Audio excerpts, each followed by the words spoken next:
Welcome everyone. In today's video, we are going to discuss about another important chapter which is included in the cardiovascular system chapter, and this is the chapter number 96 from the JPA book. And in the previous lecture, we have discussed about that what is the cardiac cycle and what is cardiac murmur and heart sound. And in the we have also discussed versus ECG.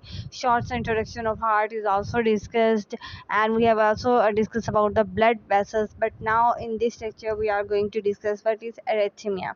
So arrhythmia is actually included in the disturbance in your heart rate. Okay, so it is a kind of disease, okay, which could occur due to the abnormal activity of your heart.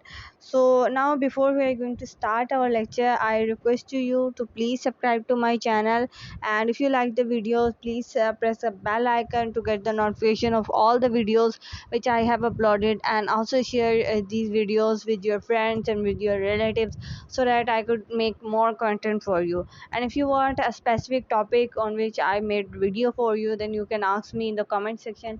I will make a special video for you. So thank you very much for subscribing my channel. Now let's start our lecture. So first we see that what is the definition of arrhythmia. So Bismillahirrahmanirrahim.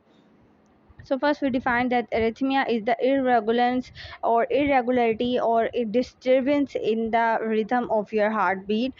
This is called as arrhythmia. And in arrhythmia, there is a disturbance in the heartbeat. So what is your normal heart rate? This is the question for you. So if you know the answer, please comment in the section, and I will tell you the right answer. So I think you know that because we have discussed it in the previous chapter, so you should know this. Now in the case of arrhythmia, what is going to happen? Your normal heart rate can be increases or can be decreases, mean your heart rate can be increased, can be decreased. So this is the irregularity or disturbance which could be occur. So your heart rate may be fast, may be slow, or maybe extra beat, maybe mixed beat. Okay, so these can be occur, and this can be physiological reason and the pathological reason. So if there is a physiological reason, which means that there is a no disease, there is a personal case which could be happen on it. Okay, but in case of pathology, which is always occur due to a specific disease. Okay, so now we see, let's the classification of arrhythmia. So arrhythmia is classified into the two types. First is nomotropic arrhythmia and ectotropic arrhythmia. So this is the two types of arrhythmia. So first we define that what is nomotropic arrhythmia. So nomotropic arrhythmia is actually the irregularity in the heart rate in which SA node is your pacemaker. So in the previous lecture we have discussed that what is your SA node, what is its location, and what is its role. So in case of nomotropic arrhythmia, your irregular heart rate is present, but always your SA node will be your pacemaker. Okay, no one other will be acting as a pacemaker. But in case of um, ectotropic arrhythmia, other structure other than the SA node will going to be act as a pacemaker. So this is the difference between the ectotropic and nomotropic arrhythmia. Now we further discuss what are the types of nomotropic arrhythmia. So there are the three types of nomotropic arrhythmia. Sinus arrhythmia. Sinus arrhythmia can also be called as respiratory sinus arrhythmia. Second is the sinus tachycardia and sinus bradycardia. So these are the three types of nomotropic arrhythmia. So now we discuss all of these types one by one. So first we discuss sinus arrhythmia. So in sinus arrhythmia, your rhythmically increase or decrease in the heart rate, and this increase or decrease in the heart rate is in relation to your respiration, is in relation to your respiration. So therefore it is called as respiratory sinus arrhythmia, which could be abbreviated as RSA. So it could be abbreviated as RS and A. Okay, so normal sinus arrhythmia is means your normal heartbeat, and your SA node is your pacemaker. Okay, so now what are the ECG changes occur during your sinus arrhythmia? So ECG changes occur is that that your P to R interval decreases in the case of inspiration, and your P to R interval increases in the case of your expiration. You should know about the inspiration and your expiration. So now I write this concept to you. So whenever your P to R interval, so what is the P to R interval? If you doesn't know this, you should have to first know about the ECG. Okay, you will find out the video of ECG on my channel. So first you watch this, then you will know that what is P to R interval. So whenever this P to R interval decreases, mean the distance between P and R decreases, it means there is what inspiration. Okay, I will indicate it inspiration with the I. Okay, now if the P to R interval increases, okay, then there will be expiration. So there is the relation of your heart rate with your respiration. Okay, now what is the cause of it? Okay, this could be a physiological condition, this could be a pathological condition. Okay, in physiological condition there is no disease. Okay, so what is the physiological cause or physiological condition? So in the physiology condition, in normal healthy person, the heart rate changes according to the phase of your respiration. For example, in case of inspiration, your heart rate, HR mean heart rate, your heart rate is going to increase in case of inspiration. Okay, and your heart rate is going to decreases in your what expiration. So expiration is for E. So this is the physiology condition. Okay, always whenever you inspire means you are taking your air inside your body, so your heart rate is going to increase, but your P to R interval going to decrease. Okay, and whenever you are going to expire means you are pulling out air out of your body and your heart rate decreases, but your P to R interval increases. So this is the physiological cause. Now we discuss what is the pathological cause of it. So in the pathological condition, sinus arrhythmia, you should have sinus due to heart diseases and respiratory diseases. So pathological conditions mean this disease can be happened to anyone due to a heart disease or respiratory disease. You know very well, if a person has heart disease, so he can have abnormality. Okay, if a person has respiratory disease, so he can have sinus arrhythmia disease. Okay, so this is the major cause of it. Now here is the mention that a brain bridge reflex, it could be the cause of increase in the heart rate. So a brain bridge reflex will be studied in the chapter 101.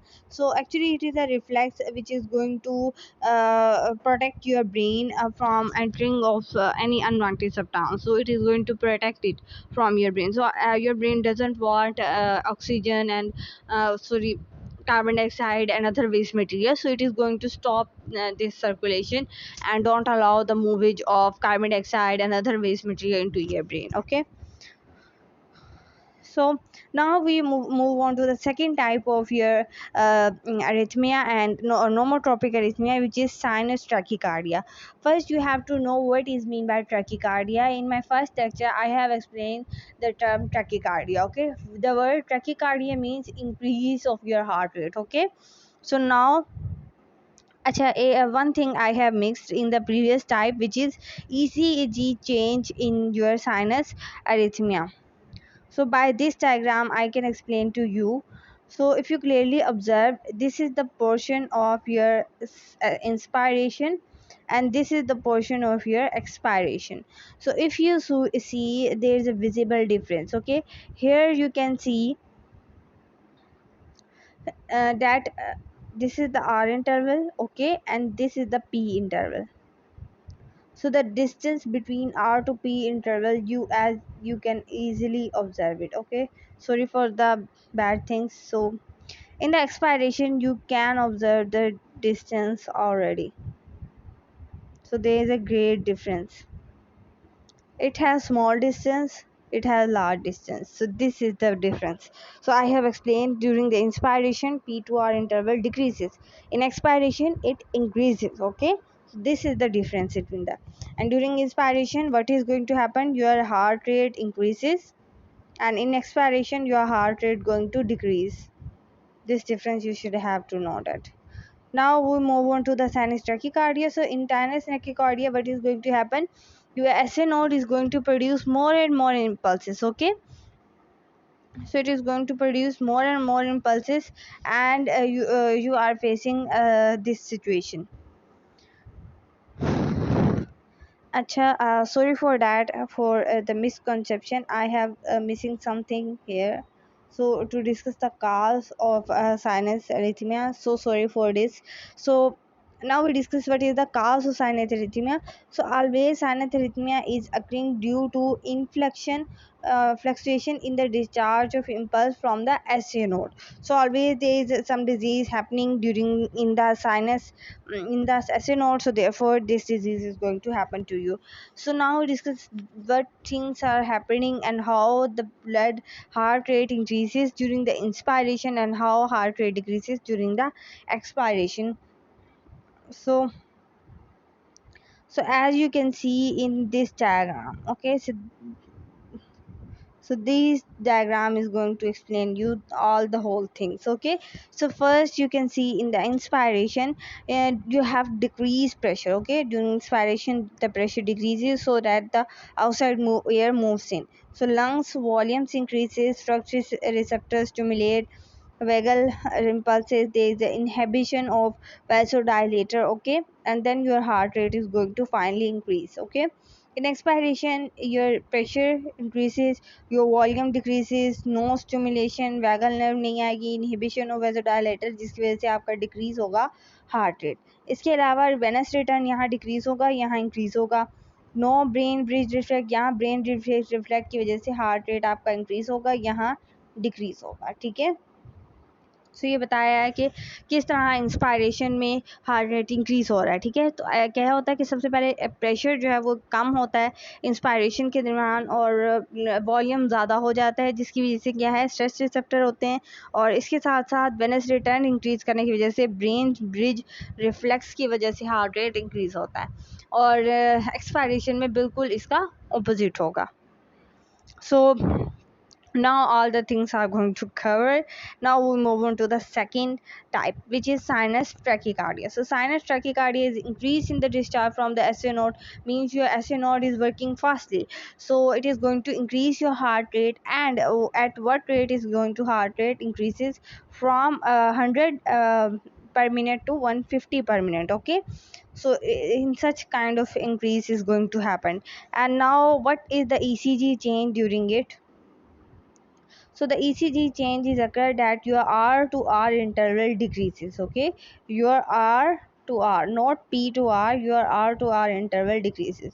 And how it decreases I show to you in this diagram, as you can see here. So here you can see this is the R and this is again R, this R, this R, this R, this R. So here a lot of R's are present, and the distance between these R is very small, so it indicates that your heart rate is very high. So some physiological and some pathological conditions are given in which the sinus tachycardia can occur, means your heart rate increases. So first we discuss the physiological conditions, then we discuss the pathological condition. So physiological condition increase whenever you are exercising. So you feel that whenever you go for a walk or you go for a running, so when you run your heart rate increases. So this is a physiology condition, this is right. It doesn't indicate that you are a diseased person, this is the right thing. Okay, second is the emotional, when you are in the emotional state, when you are in the stress state, this could be happen. Second is when you go to the high altitude. Okay, whenever you go in a mountainy area, you will observe that your heart rate is going to increase, so this also happens. And in the fourth is the pregnancy state. In this state the heart rate is also going to increase. Now we discuss what are the pathological condition, mean you are in this case this is the disease state, means a diseased person. So in the fever you have high heart rate. In the anemia means you have very low red blood cells concentration in your body. Hyperthyroidism means the thyroid gland secretion increases. And some kind of heart disease and hemorrhage. These shocks can also be occur, and they could be the cause of your heart increases. Okay, and now there are some symptoms or some features are given which can occur due to increase of your heart rate. For example, you feel the sensation of heartbeat, means you are going to feel your heart rate. Sometimes we are going to feel our heart rate. Okay, you are feeling dizziness, fainting, shortness of breath, chest discomfort. So these are the symptoms of it. Now we move on to the third type of pneumotropic arrhythmia, which is sinus bradycardia. And always the word bradycardia means decrease in the heart rate. So here your heart rate is going to decrease. So what is the cause of it? That there is a reduction in the discharge of impulse from your SA node, because your SA node has some disease in it, and due to it, it is going to decrease your heart rate. So your heart rate decreases less than 60 times per minute. So in ECG, changes R to R interval increases. Okay, as you can see here in this diagram. So this diagram, okay, so you are going to see this is the R interval and this is the R interval, and you can see the difference between them. Okay, there's a huge difference. But if you see in the case of your what tachycardia, so this R interval increases as like that. So it has very small distance than it. Okay, so this is the difference between them. So, what are the conditions? Now we discuss the physiological as well as pathological conditions. So, if you see the your physiological condition in which your heart rate decreases is the sleep condition. Whenever you are going for the sleep or in the night session, your heart rate is usually low than the normal value. For example, if your normal blood pressure is 120, then in the night case your blood pressure is going to down. If your blood pressure is down, it means your heart rate is also down. Okay, so this is the physiological condition. And athlete heart, you can see in athlete heart they have high blood rate, high blood pressure than a normal person, because they are athlete, they are always doing the sports and such like things. So they have high blood pressure or high blood rate than a normal person. Okay, now we discuss what are the pathological conditions in which your heart rate can be going to decrease. So some kind of drugs can also cause the decrease in the heart rate. Okay, and sometimes, so this is the physiological condition, this is the pathological condition. So some kind of disease could be occur in the SA node. Hypothyroidism, in the previous there is a hyperthyroidism. Okay, heart attack, some kind of heart diseases can also occur. Aging could be the cause of it. Jaundice can occur. And some kind of drugs, anti arithmetic drugs, beta blockers, and digitalysis. So some kind of drugs can also decrease your heart rate. Okay, and this could be cardiac sinus syndrome. So in this syndrome, it occurs bradycardia in your carotid artery. Okay, so this is the pathological condition which could be happen. Now we discuss the symptoms of it. Okay, so symptoms is again fatigue, weakness, shortness of breath, lack of concentration, difficulty in exercises. So this can be the sign of it. Dizziness and unconsciousness, this could be. Now we discuss ectotropic arrhythmia. We have discussed normotropic arrhythmia and the three types of normotropic arrhythmia, which are what? Sinus arrhythmia, sinus bradycardia, and sinus tachycardia. We have discussed what the ECG changes is going to happen in them. We discussed its physiological as well as pathological conditions. At the last, we have also see what is the change in the ECG wave. Then we also have discussed the cause of it and some symptoms of it.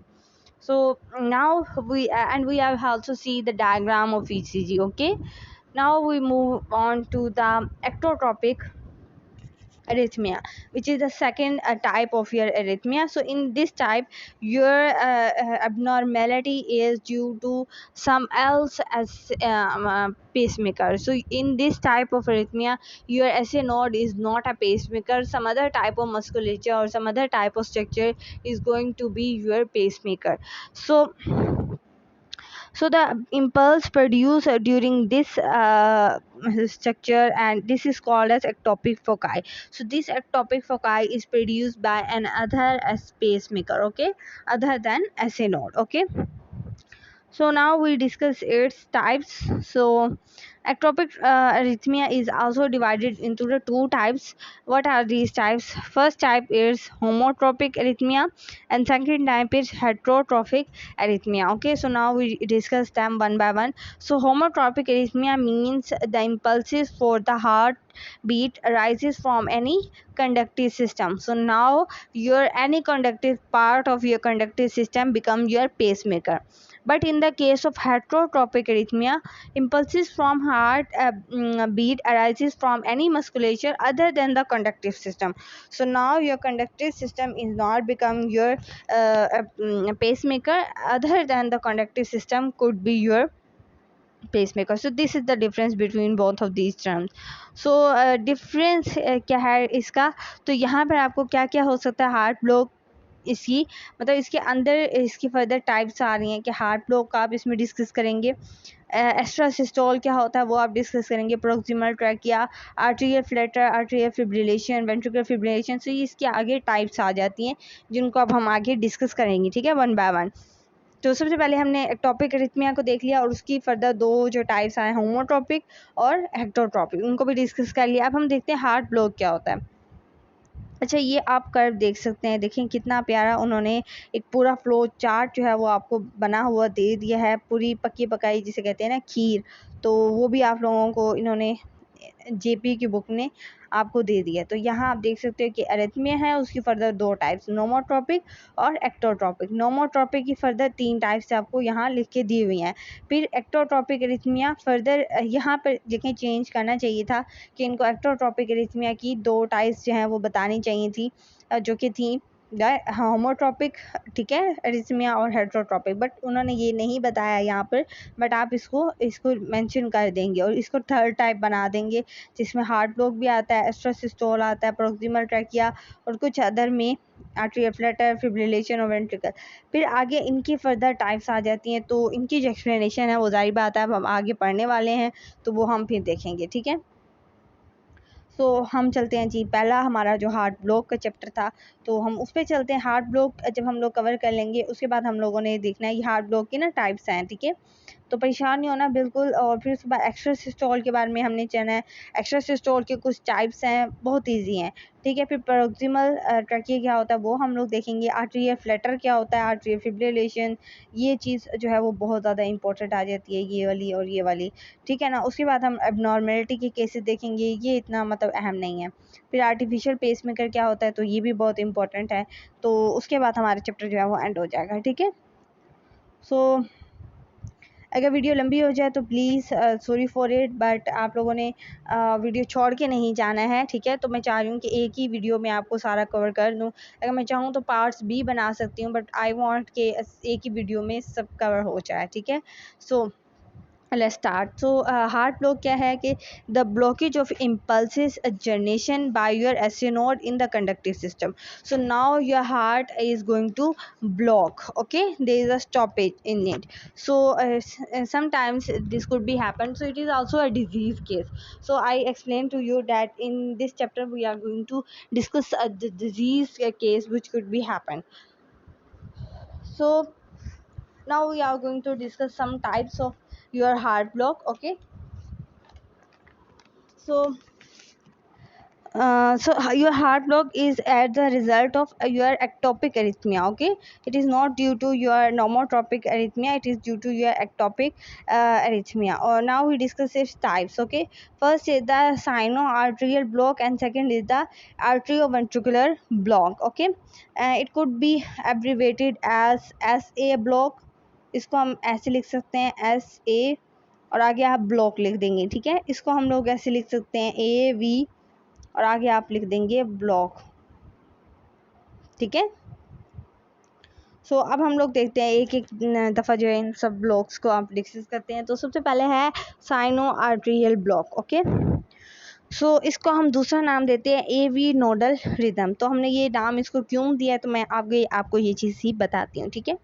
So sino-arterial block is the failure of impulse transfer from your SA node to your AV node. So अब यहाँ पर क्या चीज़ हो रही है, मैं अगर आपको उर्दू में समझाऊँ तो यहाँ पर ये हो रहा है कि जो आपका SA नोड है वो काम नहीं कर रहा है, ठीक है, क्योंकि ये डिजीज़ सेट है, हम सारी आगे डिजीज़ पढ़ने वाले हैं, ठीक है।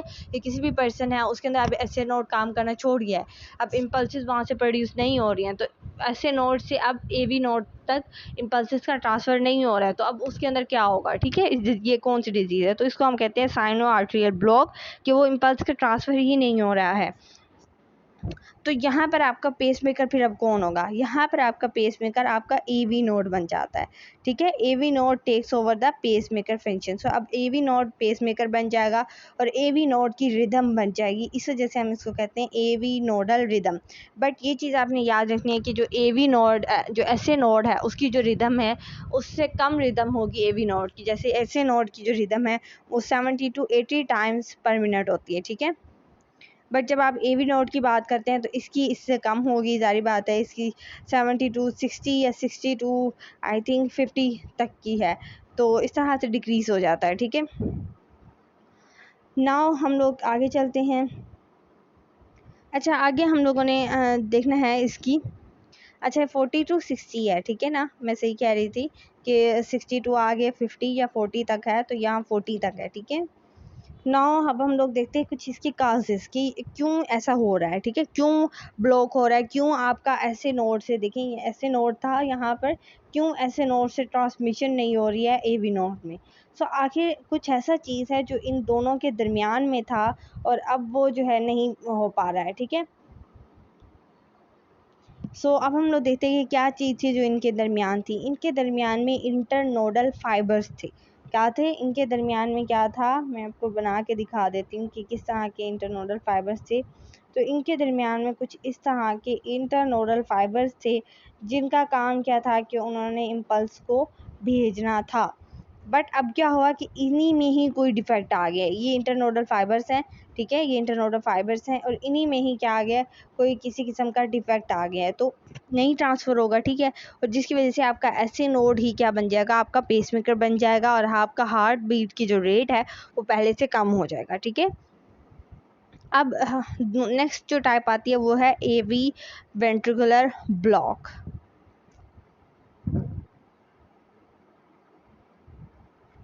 अच्छा, सॉरी फॉर डैट, इससे पहले एक और चीज़ आ जाती है। जब आपका AV node as a pacemaker काम करेगा ना, तो उसकी 3 फर्दर चीज़ें आ जाती हैं इससे पहले, ठीक है। एक होता है अपर नोडल रिदम, एक है मिडल नोडल रिदम और एक आ जाता है लोअर नोडल रिदम। सो ये सारा यहाँ पर डिस्कस किया हुआ है, मिडल नोडल रिदम और लोअर नोडल रिदम। अब हम इसको डिस्कस करने वाले हैं। तो अपर नोडल रिदम में क्या होता है कि इम्पल्सिस प्रोड्यूस होते हैं upper part of your AV node. So जो AV नोड का अपर वाला पार्ट है, अब यहाँ पर हमने क्या किया, ये AV नोड था हमारा, फॉर एग्जांपल AV नोड को हमने 3 हिस्सों में डिवाइड कर दिए। ये है इसका अपर पार्ट, ये है M फॉर मिडल पार्ट और I से इनर पार्ट। सो सबसे पहले अगर आपकी इम्पल्सिस जो हैं वो AV नोड से जो प्रोड्यूस हो रही है, अगर वो अपर पार्ट से प्रोड्यूस हो रही हैं तो हम उसको कहते थे अपर नोडल रिदम। अब देखें, जब भी कोई चीज़ डिफरेंट जगह से प्रोड्यूस हो रही है तो उसमें ECG का कर्व में भी चेंज आएगा। अगर अपर से प्रोड्यूस हो रही है तो ECG में P वेव जो है वो इन्वर्ट हो जाएगी। P वेव क्या हो जाएगी, इन्वर्ट हो जाएगी। किस तरह से इन्वर्ट होगी मैं बना के दिखाती हूँ आपको। सो पहले आप लोगों का ECG वेव यूँ था ना कि P वेव इस तरह आती थी, उसके बाद आपका Q वेव, Q के बाद R S और फिर उसके बाद आपकी T वेव यूँ बनती थी, ठीक है, इस तरह का बनता था। अब क्या होगा आप लोगों का, यहाँ पर थोड़ी सी चेंज आई, ये P वेव थी आपकी और अब इस P वेव को हम ऐसे बना देंगे, ये P वेव इन्वर्टेड हो गई। तो ये चेंज आएगा जब आप इस तरह का करेंगे, ठीक है, जब आप अपर नोडल रिदम यूज़ करेंगे, अपर पार्ट यूज़ करेंगे AV नोड का। अब हमने क्या किया, ये AV नोड मैं दोबारा बना देती हूँ। इसके 3 पार्ट्स मैंने किए थे, ये अपर पार्ट, ये मिडल पार्ट इसका आ गया था और ये इनर पार्ट आ गया था। अब अपर पार्ट से ये वाला केस आया था, ठीक है, हमारे पास ना। अब हम देखते हैं मिडल और नोडल रिदम में क्या होगा। तो वही चीज़ होगी कि अब इम्पल्सिस प्रोड्यूस हो रही हैं आपके इस मिडल पार्ट से। तो अब मिडल पार्ट से जब प्रोड्यूस होती हैं तो आपकी P वेव बनती ही नहीं है, आपकी P वेव मर्ज हो जाती है QRS में। तो अब मैं यहाँ क्या करूँगी, इस P वेव को मिटा दूँगी, तो आपकी ये पी वेव क्या हो गई है, मर्ज हो गई है, पी वेव बनेगी ही नहीं, क्यू आर एस डायरेक्ट बनेगा, ठीक है, और आगे टी वेव बनेगी, ठीक है। तो मिडल पार्ट में ये चीज़ होती है। अगर हम लोअर नोडल रिदम यानी लोअर पार्ट से अब जो है वो इम्पल्सेस प्रोड्यूस होने लगी हैं, तो लोअर पार्ट में आपके पास क्या होगा कि क्योंकि लोअर जब रिदम होगी तो आपके वेंट्रिकल्स पहले कॉन्ट्रैक्ट करेंगे, आर्टरिया बाद में कॉन्ट्रैक्ट करेंगे। तो जब भी वेंट्रिकल्स पहले कॉन्ट्रैक्ट करेंगे तो क्या होगा, आपका पहले क्यू आर एस कम्प्लेक्स बनेगा, उसके बाद पी वेव बनेगी, पहले क्यू आर एस कम्प्लेक्स उसके बाद पी वेव बनेगी, और आपका आर टू पी इंटरवल बनेगा instead of P to R interval. तो इसको हम कहते हैं रिवर्स हार्ट ब्लॉक। अब इसकी ईसीजी चेंज क्या होगी, मैं आपको यहाँ बना के दिखा देती हूँ। सो यहाँ पर हमारे पास टी वेव था, ठीक है ना, और यहाँ पी वेव नहीं बनी थी। अब क्या होगा कि इस क्यू आर एस वेव के बाद ही आपके पास पी वेव बनेगी और फिर टी वेव बनेगी। पी वेव यहाँ आ गई है, ये क्यू आर और एस और ये टी वेव बन रही है। तो इसको हम कहते हैं रिवर्स हार्ट ब्लॉक, ठीक है। तो यहाँ पर वेंट्रिकल्स, हालांकि नॉर्मल केस ये होता है कि आर्टरी पहले कॉन्ट्रैक्ट करते हैं, बट इस केस में क्या होगा, आपके वेंट्रिकल्स पहले कॉन्ट्रैक्ट करने लग जाएंगे, आर्टरी बाद में कॉन्ट्रैक्ट करेंगे। अब वेंट्रिकल की कॉन्ट्रैक्शन हम क्यू आर एस वेव से शो करते हैं, इससे पहले क्यू आर एस बनेगा, बाद में पी वेव बनेगा, ठीक है। सो अब हम लोग जाएंगे आर्ट्रियोवेंट्रिकुलर ब्लॉक के ऊपर। सो इसको हम कह सकते हैं ए वी ब्लॉक। अब ए वी ब्लॉक से मतलब क्या, ब्लॉक का मतलब क्या होता है, कोई चीज़ का बंद हो जाना। इट्स मीन यहाँ पर आपका ए वी नोड भी बंद हो जाएगा, ठीक है। ऐसा भी होता है किसी पेशेंट का ए वी नोड भी बंद हो जाता है। अब क्या होगा, मतलब पहले ऐसे नोड भी बंद हो गया, फिर ए वी नोड काम करना शुरू किया था, अब वो ए वी नोड भी बंद हो गया है। अब क्या होगा, तो अब कोई भी नहीं हो, अब आपका वेंट्रिकल्स जो हैं वो या आपका जो कंडक्टिव सिस्टम है वो एज अ पेस मेकर जो है वो काम करना शुरू कर देगा, ठीक है। So it is a type of heart block in which impulse doesn't transfer from your AV node to your ventricles due to defective conductive system. So इसकी आगे टाइप्स आ जाती हैं, ठीक है। इसको हम लोग दो टाइप्स में दिया है, एक कहते हैं हम इनकम्प्लीट हार्ट ब्लॉक, एक हम कहते हैं कंप्लीट हार्ट ब्लॉक। अब हम इसकी देखते हैं कि इनकम्प्लीट हार्ट ब्लॉक क्या है, कंप्लीट हार्ट ब्लॉक क्या होता है, तो हम इसको देखते हैं, ठीक है। सो सबसे पहले हम चलते हैं इनकम्प्लीट हार्ट ब्लॉक पे। तो इनकम्प्लीट इसके नाम से ज़ाहिर हो रहा है कि ये वो कंडीशन है जिसमें आपकी इम्पल्स जो ट्रांसफ़र होती है आर्टरी से वेंट्रिकल्स के दरमियान में वो स्लो डाउन हो गई है। मतलब ये है कि इम्पल्स ट्रांसफ़र हो रही है बट पूरी ब्लॉक नहीं हो रही है, ठीक है, स्लो डाउन हो गई है, ठीक है। स्लोली इम्पल्स ट्रांसफ़र हो रही है बट कम्प्लीटली ब्लॉक नहीं हुई है। सो इसको हम कहते हैं इनकम्प्लीट हार्ट ब्लॉक। और इसकी चार टाइप्स हैं, कितनी टाइप हैं, चार टाइप्स हैं। First degree heart block, second degree heart block, Wenckebach phenomena and bundle branch phenomena. तो ये जो थर्ड और जो फोर्थ टाइप है ये हम डिस्कस नहीं करेंगे, हम सिर्फ पहले जो दो टाइप्स हैं उनको हम डिस्कस करेंगे, ठीक है। So first degree heart block क्या है, हम लोग ये देख लेते हैं। फर्स्ट डिग्री हार्ट ब्लॉक में आपके पास क्या होगा कि ये एक ऐसी कंडीशन है in which the conduction of impulses by S A node is very slow. तो यहाँ पर एस ए नोड से कंडक्शन स्लो होती जा रही है, जिसकी वजह से क्या हो रहा है कि आपको इनकम्प्लीट हार्ट ब्लॉक आ रहा है, स्लो इम्पल्स का जो है वो ट्रांसफ़र हो रहा है। स्लो हो रहा है क्योंकि तो डिले हो जाएगा, ठीक है। जो भी चीज़ स्लो आती है तो वो डिले कर देती है, तो इसकी वजह से इसको हम कहते हैं ए वी नोडल डिले, कि ए वी अपना नोड तो बन गया है बट वो डिले कर रहा है, इसको हम डिलेड कंडीशन भी कहते हैं। तो अब जब भी कोई चीज़ डिले होगी ना तो आपका ये जो पी से आर इंटरवल है, ये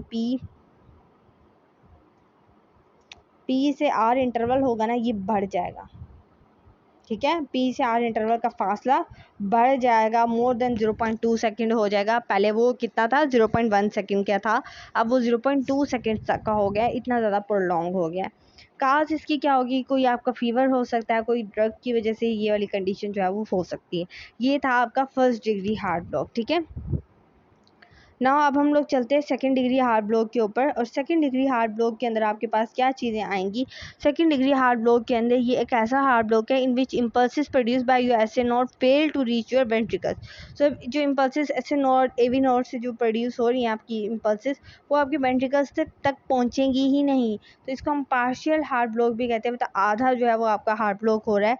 तो इसमें इसी चीज़ चेंजेस क्या होंगे कि आपका जो क्यू आर एस कम्प्लेक्स है और आपका जो टी कम्प्लेक्स इफेक्ट से वो मिसिंग हो जाएगा, मतलब काफ़ी अरसे बाद आपका टी वेव आएगा। जैसे नॉर्मल जो ईसीजी कर्व थी, अब मैं वो ड्रॉ करूँगी और फिर दिखाऊंगी कि सेकेंड डिग्री हार्ट ब्लॉक में किस तरह की ईसीजी कर्व आती है।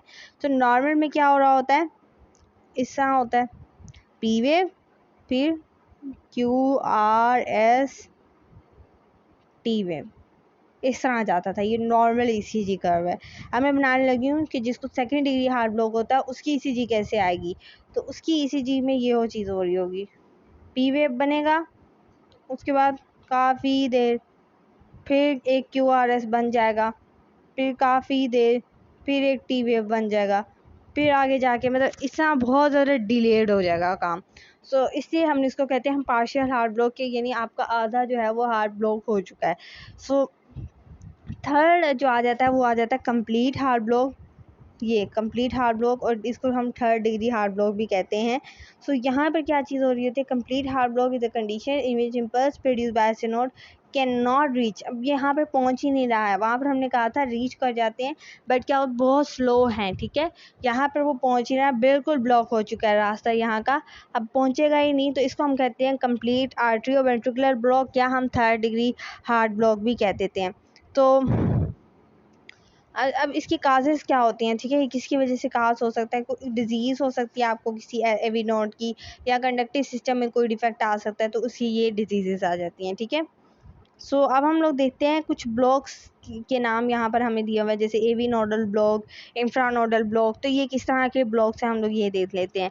तो एवी नोडल ब्लॉक का मतलब क्या कि आपका एवी नोड के अंदर कोई डिफेक्ट आ गया, वो नहीं चल रहा है। अब पहले ऐसे नोड नहीं चल रहा था तो एवी नोड ने संभाला था, अब एवी नोड भी बंद हो गया है, तो अब किसके पास जाएगा, अब हार्ट का कोई अदर पार्ट जो है वो एज अ पेसमेकर के तौर पर एक्ट करना शुरू कर देगा। लेकिन जब हम इंफ्रानोडल की बात करते हैं तो इसमें क्या है, ये हार्ट का वो हार्ट ब्लॉक की टाइप है जिसमें आपके इम्पल्सेस जो प्रोड्यूस होते हैं ऐसे नोड से वो ब्लॉक हो जाती हैं बंडल ऑफ हीज तक जाने से, ठीक है। अब ऐसे नोड से बंडल ऑफ हीज तक नहीं जा रही हैं, तो अब क्या होगा कि आपकी परकिंची फाइबर जो है वो बन जाएंगी आपकी क्या, यस, पेसमेकर बन जाएंगी। और परकिंची फाइबर्स की रिदमिसिटी कितनी थी, 35 to 40। इसको हम कहते हैं इंफ्रानोडल ब्लॉक। सो ये हार्ट ब्लॉक का हमने पूरा जो है वो डिस्कस कर लिया है। अब हम लोग देखेंगे, अच्छा यहाँ पर कुछ सिंड्रोम्स वगैरह डिस्कस किए हुए हैं, तो ये चीज़ आपने नहीं करनी, ठीक है। ये जो चीज़ इससे पहले एक्सप्लेन की है ये सारी मैंने आपको एक्सप्लेन कर दिया, आप इसे पढ़ेंगे आपको सारे समझ में आ जाएगा, ठीक है। जो मैंने आपको बोला है ना वही चीज़ इसके अंदर लिखी है। अच्छा, एक्स्ट्रा सिस्टोल की हम बात करते हैं, तो एक्स्ट्रा सिस्टोल क्या चीज़ होती है ये देखते हैं। एक्स्ट्रा का वर्ड का मतलब क्या होता है, पहले आप मुझे ये बताएं। मैं इसके पार्ट्स बना रही हूँ, एक एक्स्ट्रा है इसका पार्ट, एक सिस्टोल इसका पार्ट है। तो एक्स्ट्रा वर्ड का मतलब क्या होता है, ज़्यादा होना किसी चीज़ का, मोर होना। सिस्टोल का मतलब क्या होता है, कॉन्ट्रैक्शन, यानी कॉन्ट्रैक्शन यहाँ पर हो रही है। तो इसका मतलब क्या है कि प्री मेच्योर यहाँ पर कॉन्ट्रैक्शन हो रही है, मतलब जहाँ कॉन्ट्रैक्शन नहीं होनी चाहिए थी वहाँ पर भी कॉन्ट्रैक्शन हो रही है, मतलब नॉर्मल कॉन्ट्रैक्शन से ज़्यादा हार्ड कॉन्ट्रैक्ट कर रहा है। तो इस स्टेट को हम कहते हैं एक्स्ट्रा सिस्टोल। तो यहाँ पर क्या हो रहा है, अब आपका यहाँ पर ऐसे नोड कुछ ज़्यादा ही काम कर रहा है, वो कुछ ज़्यादा इम्पल्सेस डिस्चार्ज करना शुरू कर दिए, ठीक है। सो अब इसके बाद हम लोग कंपनसेटरी फेज़ को डिस्कस करने वाले हैं। इसको मैंने पहले भी डिस्कस किया था कि परमानेंटली स्टॉपेज आ जाती है, आपका हार्ट जो है वो एक दफ़ा कॉन्ट्रैक्ट करने के बाद परमानेंटली स्टॉप हो जाता है कॉन्ट्रैक्ट करना, तो इस स्टेट को हम कहते हैं कंपनसेटरी फेज़। तो इसकी वजह ये होती है कि जब आपका हार्ट एक दफ़ा पहले एक्स्ट्रा सिस्टोल कर चुका है, एक दफ़ा ज़्यादा कॉन्ट्रैक्ट कर चुका है, अब एक नेचुरल इम्पल्स आएगी भी सही ना, तब भी वो उसका रिस्पॉन्स नहीं देगा, क्योंकि हार्ट को थोड़ी देर के लिए इंतज़ार करना होगा, थोड़ी देर के लिए वो रेस्ट करता है। और इसका ड्यूरेशन कितना होता है कंपनसेटरी फेज़ का, 0.25 से लेकर 0.35 सेकेंड्स तक का ये रेस्ट होता है हार्ट का, जो वो करता है, ठीक है। अब कुछ टाइप्स हैं एक्स्ट्रा सिस्टोल की ना, यहाँ पर दी गई हैं, ये टाइप्स दी गई हैं। इसको हम arterial systole, nodal extra systole और वेंट्रिकल सिस्टोल भी कहते हैं। सो आर्टेरियल सिस्टोल का मतलब क्या है, यानी आर्टरीज़ में एक्स्ट्रा सिस्टोल हो गया, आर्टरीज़ जो हैं उनके अंदर स्टिमुलस जो है वो अराइज होगी और आर्टरीज़ के मसल्स को ज़्यादा मतलब कंट्रैक्ट करना शुरू कर दिए। नोडल एक्स्ट्रा सिस्टोल में क्या होगा, आपका एवी नोड से कुछ ज़्यादा ही इम्पल्सेस आना स्टार्ट हो जाएंगी। वेंट्रिकल्स में ज़्यादा कॉन्ट्रैक्शन होगी। सो आर्टेरियल सिस्टोल के अंदर क्या चीज़ होगी कि प्री मेच्योर कंस्ट्रक्शन होगी आपके आर्टेरियल मसल्स की। तो यहाँ पर देखिए आर्टेरियल कंस्ट्रक्शन में क्या होता है, पी वेव बनती है। तो इसका मतलब क्या है कि ईसीजी में पी वेव 2 बन जाएंगी। ठीक है, कैसे बनेगा, नॉर्मल क्या था, पहले मैं आपको नॉर्मल बना के दिखाऊंगी। नॉर्मल ये था,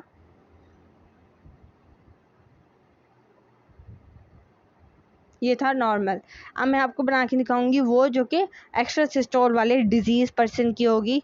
तो इसके केस में ये होगा, एक पी वेव बनी, दूसरी पी वेव बन गई, उसके बाद जाके आपका नॉर्मल जो ईसीजी का कर्व जिस तरह का है तो उस तरह बनेगा।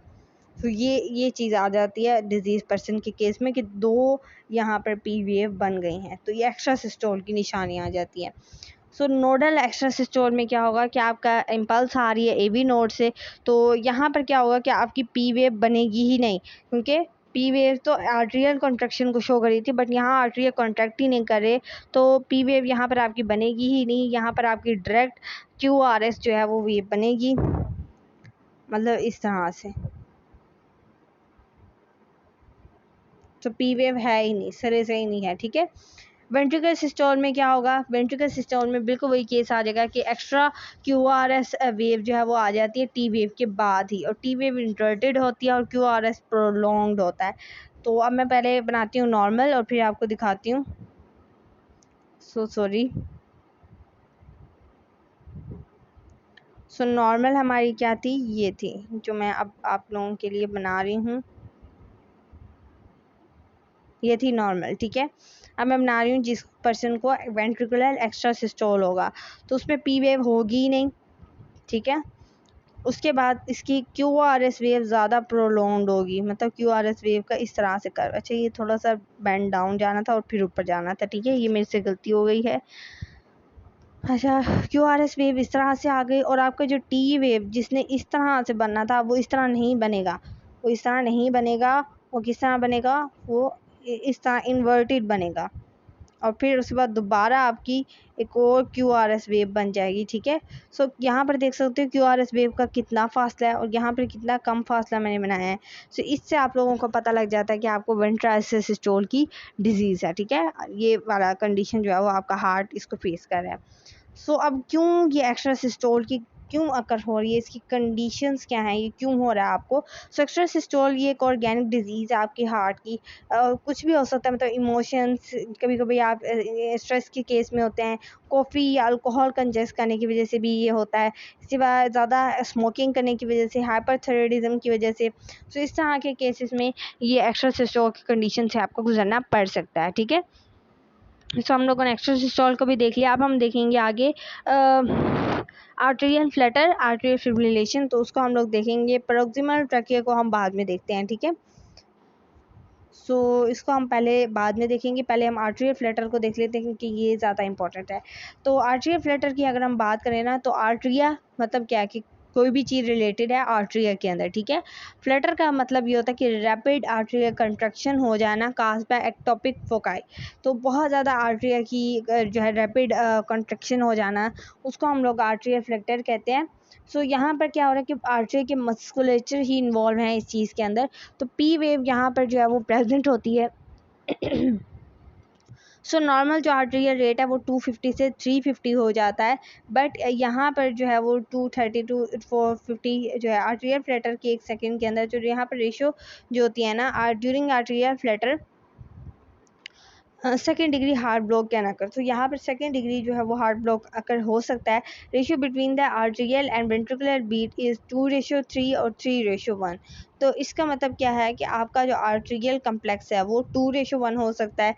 मतलब क्या कि मैं अब आपको बना के दिखाती हूँ। यहाँ आपकी या तो 2 पी वेव बनेंगी और फिर क्यू आर एस वेव बनेगी, ठीक है ना, या हो सकता है कि 3 पी वेव बनेगी। 3 पी वेव बनने के बाद जाके आपका क्यू आर एस कम्प्लेक्स बने। ठीक है, तो इसको हम कहेंगे 2, यानी 2 दफ़ा आर्टेरियल कम्प्लेक्स हुआ, 2:1, एक दफ़ा वेंट्रिकुलर कम्प्लेक्स बना है। यहाँ क्या 3 पी वेव्स बनी है, तो 3:1 हुआ है।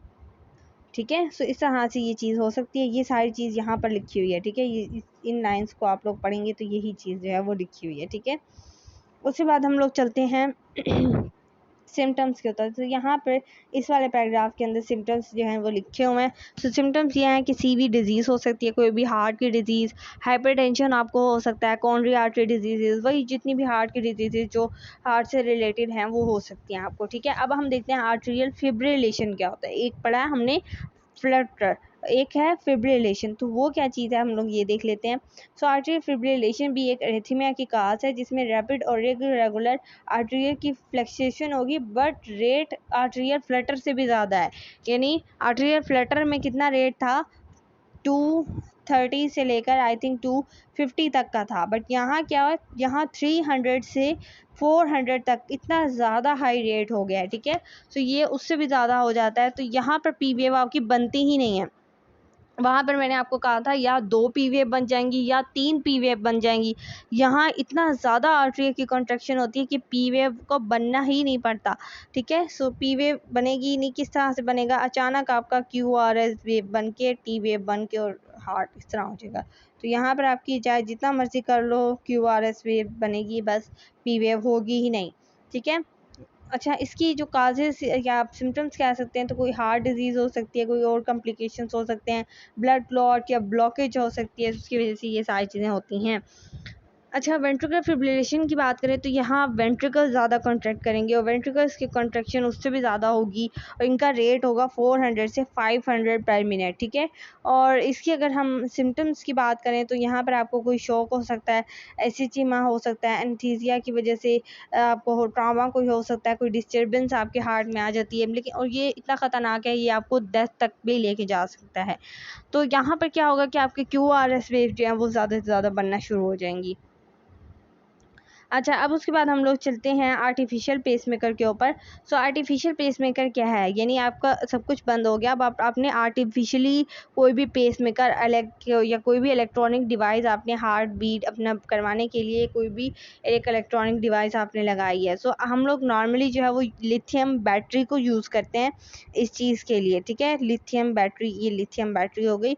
सो इसको यूज़ करते हैं और इसकी जो हाफ लाइफ है, ये कितने ईयर्स तक ये यूज़ होता है, तो ये 10 से 15 साल तक ये यूज़ हो सकता है।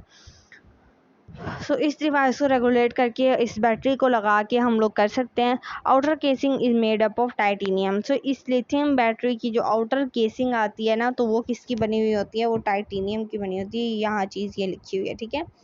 सो ये एक पल्स जनरेटर के तौर पे एक्ट करता है। ये खुद जो है इसके अंदर कैपेसिटी है कि ये पल्सेस प्रोड्यूस करता है और आपका जो है वो पेसमेकर के तौर पे और इससे जो है वो जो भी पर्सन है वो ज़िंदा भी रह सकता है। सो ये एक बहुत बड़ी चीज़ है जिससे हम लोग जो है पेशेंट को सेव कर सकते हैं आर्टिफिशियल पेसमेकर लगा के, ठीक है। और वो पेसमेकर किस चीज़ का बना होगा, लिथियम का बना होगा, उसके ऊपर कवरिंग टाइटेनियम की होती है और कितने ईयर्स वो इस्तेमाल हो सकता है, 10 to 15 ईयर वो यूज़ हो सकता है। करंट ऑफ इंजरी से क्या मतलब है, करंट ऑफ इंजरी का मतलब है means the flow of current from injured region of heart to the ineffective part.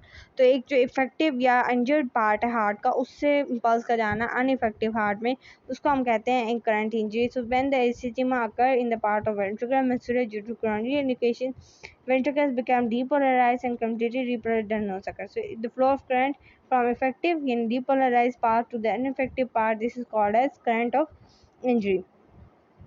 So I hope है कि आप लोगों को आज का जो लेक्चर है कार्डिक जो एक्सरसाइज, ये हम लोग जो है वो नहीं है, हमारे सिलेबस में इंक्लूड नहीं है, सो हम लोग इसको जो है वो स्किप करेंगे।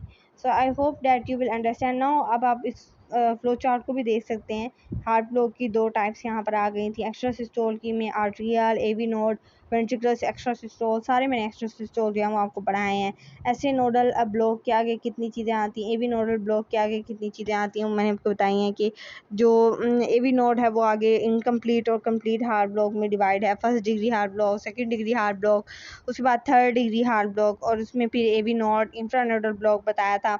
इसके अलावा मैंने arterial flutter, arterial fibrillation, ventricular fibrillation, artificial pacemaker क्या है, ये सारी चीज़ें जो है वो आपको बताई हैं। इनके सिम्टम्स बनाए हैं, इनके कॉजेज बताई हैं, ईसीजी चेंजेस क्या होती हैं इन सब के अंदर, वो सारी चीज़ें जो है ना वो मैंने आप लोगों को बताई हैं।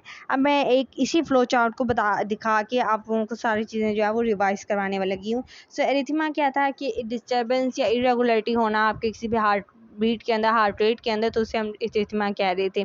सो नॉर्मल जो आपका हार्ट रेट होता है वो 72 बीट्स पर मिनट होता है, बट इस केस में या तो आपका हार्ट रेट इंक्रीज होगा या डिक्रीज होगा, ठीक है, या आपको ट्रकीकार्डिया होगा या आपको ब्रेडिकार्डिया होगा। सो फिर हमने देखा था कि इसकी दो टाइप्स होती हैं, नॉमोट्रोपिक एरिथमिया और एक्टोट्रोपिक एरिथमिया। नॉमोट्रोपिक एरिथमिया में क्या होता है कि इन विच is a type of arrhythmia in which your SA node is acting as your pacemaker. But in case of ectotropic arrhythmia, your any other kind of musculature or conductive system will going to act as your pacemaker. SA node will not act as a pacemaker. So now we discuss that what are the types of nomotropic arrhythmia. So it has three types: sinus arrhythmia, sinus tachycardia, sinus bradycardia. So what is sinus arrhythmia? It is called respiratory sinus arrhythmia. It is in relation to the respiratory system. So what is the ECG change in a physiological condition? If you are inspiration, your heart rate increases; expiration, your heart rate decreases. So in this case, what is the cause of it? If we discuss the P to R interval decreases, it means your inspiration, and if it is going to increase, it means your expiration. So what is the pathological condition of it? That you have some kind of fever, you can have some respiratory or heart disease. Then we have discussed that what is the sinus tachycardia. So sinus tachycardia is increase in the heart rate. Heart rate could be increased from 100 to 150 hundreds per minute, or it is due to the some kind of disease in your SA node, that your SA node is going to produce a lot of impulses. Okay, so we have discussed this ECG change, that the P to R interval is going to be decreases. Okay, then sorry, P to R, not R to R interval. So then we discussed that what is the conditions for it. So the physiological condition include your fever, some kind of disease, pregnancy state could be occur, some kind of stress, so emotional state can be occur. Then we see the pathological conditions. So the pathological conditions includes that your fever, some kind of hyperthyroidism, and you could have some kind of heart diseases. So this could be included that. So then we discuss bradycardia. So this is the same about it, and we also have discussed some symptoms of it. Always the symptom is that dizziness, shortness of breath, you have unconscious, you cannot feel, you have dizziness, tiredness, fatigue. So these are the symptoms of it.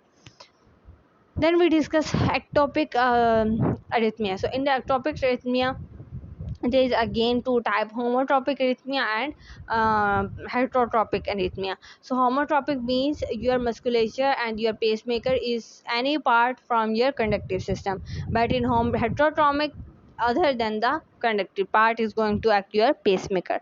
Then we have discussed that what is heart block. So in the heart block, we see there is a temporary blockage in the impulse generator from your SA node. So this is called as heart block. So in heart block, we see we have two types: SA nodal block and AV nodal block. So in SA nodal block, it is called as AV rhythmic nodal block. So AV rhythm. So AV rhythm means you have failure in the transmission of nerve impulse from your SA node to your AV node. So due to this, your AV node will going to act as a pacemaker, and your AV nodal rhythm is going to produce. So the heart rate decreases in this case. And what is the cause of it? Because in between the SA node and AV node, there is internodal fibers which is going to defective. Now we discuss that AV node is divided into the upper nodal rhythm, lower nodal rhythm, and middle nodal rhythm. So upper nodal rhythm, your P wave is going to be what inverted. Then there is the middle lower rhythm. So in the middle lower, in the case of middle lower rhythm, what ECG changes occur, that your P wave is going to merge with your QRS wave. But in the case of lower nodal rhythm, your T wave is your T wave is sorry, your QRS wave is occur first, then the P wave, and this is called a reverse heart block. Okay, then there is AV nodal block. So your AV nodal is not going to transmit it due to defect in the conductive system. Two types है इसकी, incomplete and complete heart block. So incomplete heart block, there is a slow transfer of impulses from SA node to the AV node, and first degree heart block is type, and second degree heart block. So first degree heart block, there is a delay in the session, so it is also called as AV nodal delay. So in this case, what is the ECG change is occur going there? So your PR interval is going to increase. So you will draw the what is the diagram and what are the cause of it. Then there is second degree heart block, in which there is a partial blockage in the heart rate, and there is impulse produced by the ST node but cannot reach the ventricles. So your QRS wave produced, but your T wave is going to the absent in your second degree heart block. In third degree heart block, there is a complete blockage in them. So it consists of two types: AV nodal block and infraredal block. So in infraredal block, you have blocked your AC AV node and your bundle of his. So Purkinje fiber is become your pacemaker. Then we discuss extrasystole, that premature contraction of your heart and discharging more and more impulses. Then we discuss compensatory phase, that what is this phase, what is the cause of it. Then we discuss the types of extrasystole. Atrial extrasystole क्या होता है कि इसमें क्या हो रहा है कि आर्टरी ज़्यादा से ज़्यादा कॉन्ट्रैक्ट कर रहे हैं, पी वेव जो है वो आपकी एक से ज़्यादा बन सकती है इसके अंदर। नोडल एक्स्ट्रासिस्टोल में हम लोगों ने देखा कि यहाँ पर ए वी नोड से इम्पल्सिस आ रही हैं तो पी वेव क्यू के साथ मिल जाएगी। वर्टिकल एक्स्ट्रासिस्टोल में क्या होगा, टी वेव इन्वर्ट हो जाएगी, पी जो क्यू आर वेव है वो आपकी प्रोलॉन्ग हो सकती है। फिर हमने कंडीशंस भी इसकी देखी। फिर आर्ट्रियल फ्लटर क्या होता है कि एक से ज़्यादा पी वेव बन सकती हैं, सिम्टम्स वगैरह भी देखिए। फिर आर्ट्रियल फिब्रिलेशन में क्या हो रहा है, वेंट्रिकुलेशन में क्या हो रहा है। फिर आर्टिफिशियल पेसमेकर उसको किस चीज़ से बना हुआ है, उसकी ईयर कितना है, इसके अलावा उसके बाहर की कवरिंग क्या है। फिर हमने करंट ऑफ एनर्जी को डिस्कस किया।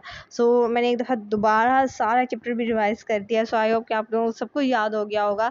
सब कुछ मैंने आपको ज़बानी रटवा के भेजा है। आई थिंक कि अगर आपने लास्ट तक लेक्चर लिया है तो आई डोंट थिंक सो कि आपको ये याद ना हुआ हो। इंशाल्लाह अगर आप एक दफ़ा इस चैप्टर को पढ़ेंगे भी सही ना यहाँ से, तो आप देखेंगे कि मैंने आपको हर एक चीज़ बताई है।